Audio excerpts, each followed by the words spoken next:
Students, today we are going to start our remaining part of Visheshan. In our previous class, we have learned about Visheshan definition and Gunvachak Visheshan. Today we have learned परिमाणवाचक विशेषण. परिमाण का अर्थ है मात्रा. मात्रा मतलब quantity. जो शब्द या जो विशेषण शब्द अपने विशेष्य की मात्रा के बारे में बताते हैं कि वो कितनी क्वांटिटी है, थोड़ा है, ज़्यादा है, 2 किलो है, 3 किलो है, तो वो परिमाणवाचक विशेषण कहलाते हैं. जैसे आपको एग्जांपल्स दे रही हूँ. बहुत भीड़, थोड़ा दूध. तो यहाँ बहुत क्या है, भीड़ की बता रहा है परिमाण कि ये बहुत ज़्यादा है, या थोड़ी भीड़ है, या थोड़ा दूध है. दूध की क्वांटिटी क्या है, दूध की मात्रा क्या है, वो थोड़ा है. 4 लीटर तेल, तेल की क्वांटिटी क्या है, वो 4 लीटर है. कुछ लोग, लोग कितने हैं, कुछ, तो मात्रा कितनी है, कुछ. 100 किलो चावल, तो यहाँ 100 किलो चावल की क्वांटिटी हमें बता रहा है. 2.5 मीटर कपड़ा, तो कपड़ा कितना है, 2.5 मीटर. तो ये सब जो एग्जाम्पल है ये हमें बताते हैं परिमाण की कितना है. तो ये सभी क्या कहलाएंगे, परिमाणवाचक विशेषण कहलाते हैं. यहाँ पर कुछ उदाहरण तो हमें निश्चित परिमाण बताते हैं. जैसे निश्चित कौन सा है, यहाँ पर 4 लीटर निश्चित है. 2.5 मीटर निश्चित है कि हमें पता है 2.5 मीटर ही कपड़ा है, हमें पता है 100 किलो ही चावल है. तो जो निश्चित परिमाण बता रहे हैं वो निश्चित परिमाणवाचक विशेषण कहलाते हैं. और कुछ एग्जाम्पल हमें क्या बता रहे हैं कि ये क्वांटिटी का हमें निश्चित नहीं पता है, डेफिनेट क्वांटिटी नहीं पता है. जैसे थोड़ा है, कुछ है, बहुत है, तो हमें ये नहीं पता है कितना है. तो ये जो अनिश्चित हमें बताते हैं मात्रा, तो वो कहलाते हैं अनिश्चित परिमाणवाचक विशेषण.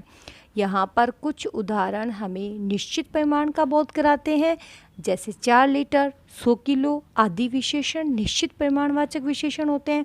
और कुछ उदाहरण हमें अनिश्चित मात्रा का बोध कराते हैं. जैसे बहुत, थोड़ा, कुछ. तो ये विशेषण अनिश्चित परिमाणवाचक विशेषण कहलाते हैं. थर्ड, संख्यावाचक विशेषण.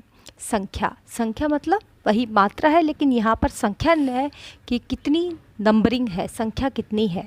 तो जो विशेषण अपने विशेष्य की संख्या का बोध कराते हैं संख्यावाचक विशेषण कहलाते हैं. जैसे संख्या कितनी होगी, 5 लोग थे, या 7 लोग थे, या 10 लोग थे, तो ये संख्या हो गई. यहाँ पर कितनी है, 5.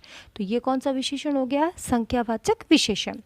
तीसरा बच्चा, पहला बच्चा, दूसरा बच्चा, तीसरा बच्चा, या जो भी रैंक पर वो है वो बच्चा, तो ये संख्या का बोध कराते हैं. तो ये संख्यावाचक विशेषण हो गया. प्रथम स्थान, किसी बच्चे का प्रथम स्थान आया है, द्वितीय आया है, तृतीय आया है, तो वो उसकी संख्या का बोध कराते हैं. थोड़े मकान, तो यहाँ पर भी ये कुछ बात ऐसी बताई गई है जिसमें पर्टिकुलर संख्या नहीं बताई गई, डेफिनेट संख्या नहीं बताई गई है. सिर्फ ये कहा गया कि कुछ मकान या थोड़े मकान, तो ये भी संख्यावाचक विशेषण में ही इंक्लूड होता है. ये सभी शब्द भी, इसमें भी निश्चित और अनिश्चित दोनों तरह की संख्यावाचक होती है. जो निश्चित संख्या बता रहे हैं वो निश्चित संख्यावाचक हो गया, और जो अनिश्चित हमें बता रहे हैं कि थोड़े मकान है, कुछ मकान है, तो वो अनिश्चित संख्यावाचक विशेषण हो जाता है. नेक्स्ट, सार्वनामिक विशेषण. जब सर्वनाम शब्द किसी संज्ञा की विशेषता बताने का कार्य करने लगते हैं तब वे शब्द सर्वनाम ना हो रह करके वो विशेषण बन जाते हैं. जैसे सर्वनाम कौन से होते हैं मैंने आपको बता चुकी हूँ. मैं प्रीवियस क्लासेस में हम सर्वनाम के बारे में स्टडी कर चुके हैं. सर्वनाम यह, वह, वे, तुम, हम, ये सब क्या होते हैं, सर्वनाम होते हैं. और जब यही सर्वनाम किसी विशेषण की विशेषता बताने का कार्य करने लगते हैं तो ये क्या बन जाते हैं, विशेषण बन जाते हैं. जैसे उसका, आपका, तुम्हारा, ये सब क्या है, ये सब सर्वनाम है. लेकिन यहाँ पर ये उसका भाई, तो ये किसका भाई, उसका भाई. तो यहाँ पर सर्वनाम क्या कर रहे हैं, विशेषता बता रहे हैं एक विशेषण के साथ जुड़ करके. तो ये हो गया है कि ये उसका सार्वनामिक विशेषण बन जाता है. आपका, आपका सिर्फ सर्वनाम है, लेकिन जब ये आपका कमरा बताता है तो ये क्या बन जाता है, विशेषण बन जाता है. तुम्हारा विद्यालय किस व्यक्ति से मिलना है, तो यहाँ पर किस जो वर्ड है वो क्या बता रहा है, सार्वनामिक विशेषण है. तुम क्या काम करते हो, तो यहाँ पर क्या क्या है, सार्वनामिक विशेषण है. इन सबको आपको योर टुडेज होमवर्क इज, इन सबको लिखना है और याद करना है. I will give you some exercise also in your book.